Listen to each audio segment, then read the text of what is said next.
मैं वाग देवी वीणा वाहिनी माँ सरस्वती की स्तुति करता हूँ। तत्पश्चात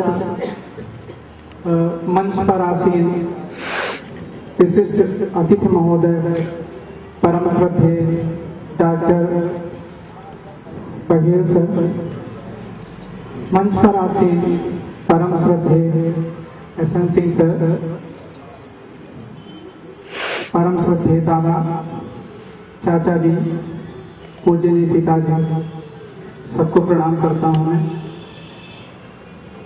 यहाँ पर उपस्थित सभी शिक्षाविदों, अभिभावकों, भाइयों और बहनों, सबका मैं हार्दिक अभिनंदन और वंदन करता हूँ इस अवसर पर। ये पल मेरे जीवन का सबसे महत्वपूर्ण पल है। इससे पहले ना तो ऐसा पल आया है और शायद कभी ऐसा पल आया। ये पल इसलिए भी महत्वपूर्ण है कि अभी तक हम अपने गुरुजनों का सम्मान करते आए हैं, पर आज हमारे परम आदरणीय परम श्रद्धेय गुरु देवेंद्र मिश्रा सर के द्वारा मैं आज सम्मानित किया जाऊंगा। इससे अभूतपूर्व अवसर और क्या हो सकता है एक शिष्य के लिए।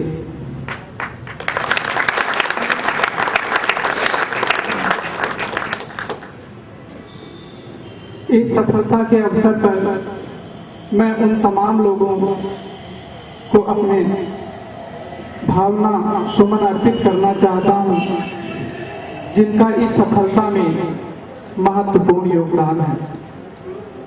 सबसे पहले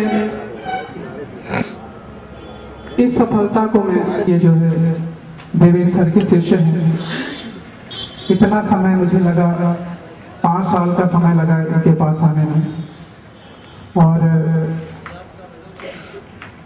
मेरी इन पर अटूट श्रद्धा थी। और जब सर ने मेरी श्रद्धा देखी तो उन्होंने कुछ भी नहीं छोड़ा, जितना भर अपने पास था सब कुछ दे दिया। और एक चीज मैं आपसे कहूंगा कि गुरु शिष्य की परंपरा में, आज तो गुरु शिष्य की परंपरा लगभग समाप्त हो गई है, पर गुरु शिष्य की परंपरा में अगर शिष्य की श्रद्धा नहीं है गुरु के प्रति, तो आप कितने भी योग्य हों, कितने भी कर्मठ हों, आपको ये पायदान या आपको सर्वोच्च कभी भी प्राप्त नहीं होगा।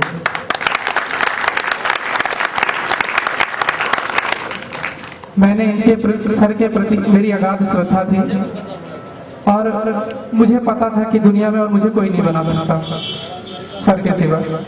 और मेरी श्रद्धा को देखते हुए सर ने सब कुछ अपना दे दिया, मुझे सारा ज्ञान दे दिया जो मुझे सफल होने के लिए आवश्यक था। फिर आगे मैं अब कारणों से असफल रहा।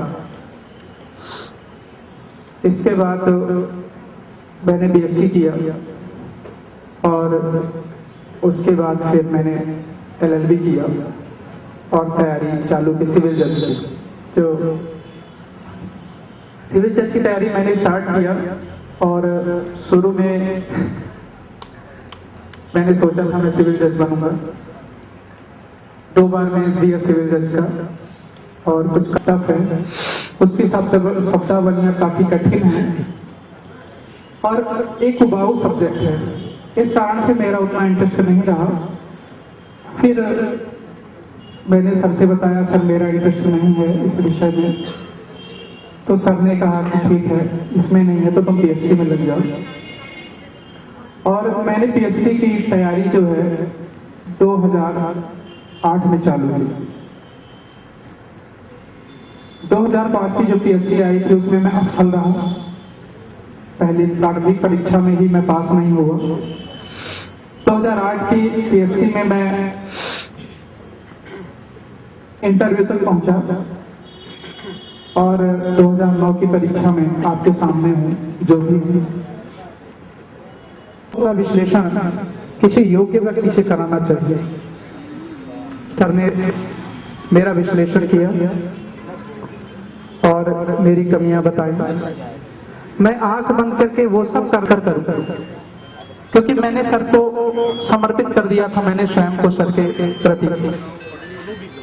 तो साफ बताते जाइए और मैं चलता जाऊंगा।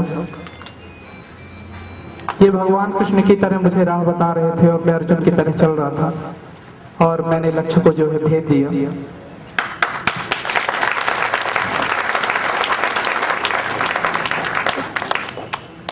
तो सर ने प्रारंभिक परीक्षा और विशेषकर मुख्य परीक्षा में बहुत से ऐसे बिंदु बताए थे जिधर मेरा कभी ध्यान ही नहीं गया।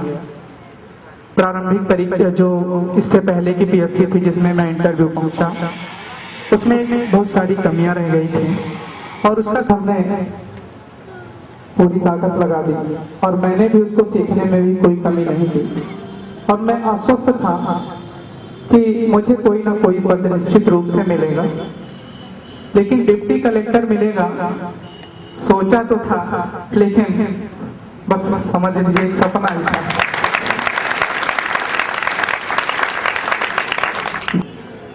और यहाँ पे महिमा गर्ग जी हैं और यहाँ पर तो उन्होंने अभी एंकरिंग की है यहाँ पे आप, तो वहाँ वो जो बीएड विभाग है उसकी वो छात्रा हैं। और अंतिम रूप से मैं ये कहूँगा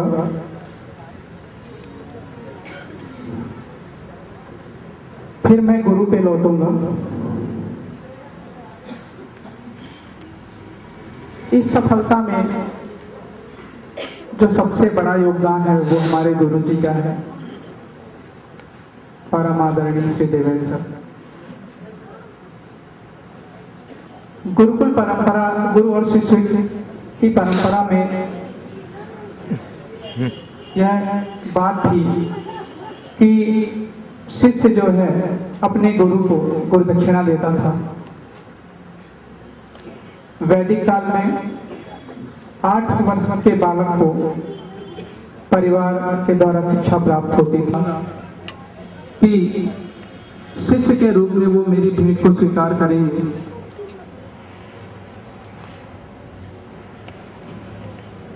तो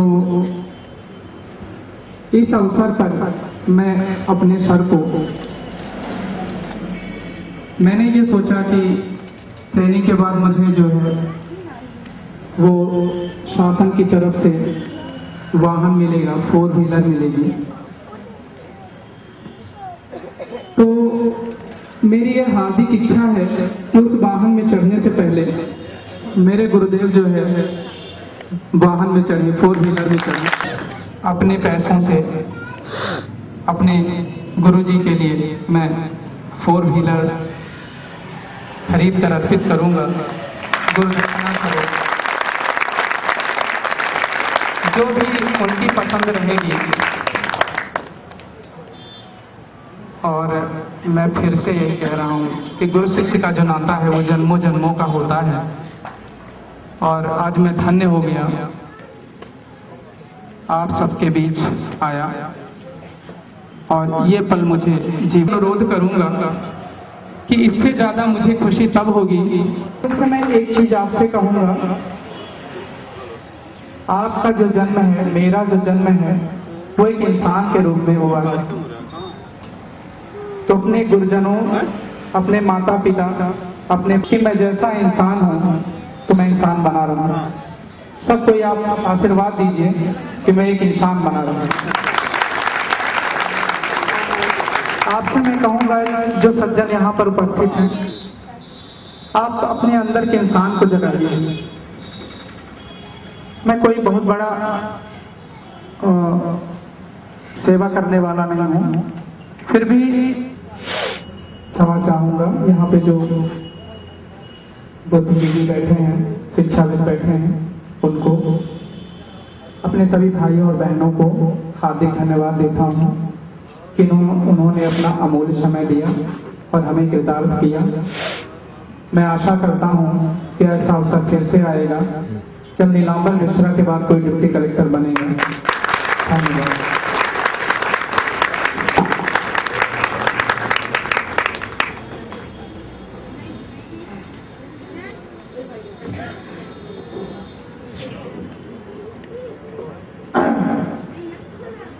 रीवा तो क्या ने ये कल्पना की हो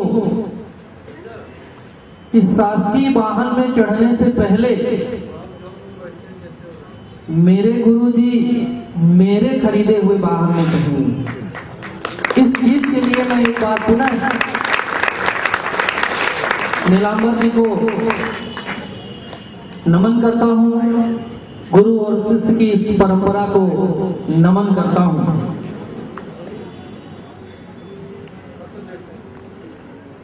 निश्चित तौर से पानी और मिट्टी की दुश्मनी सदियों से चली आई है। हमेशा पानी ने मिट्टी को हर जगह हर पल बहाया ही बहाया है। क्या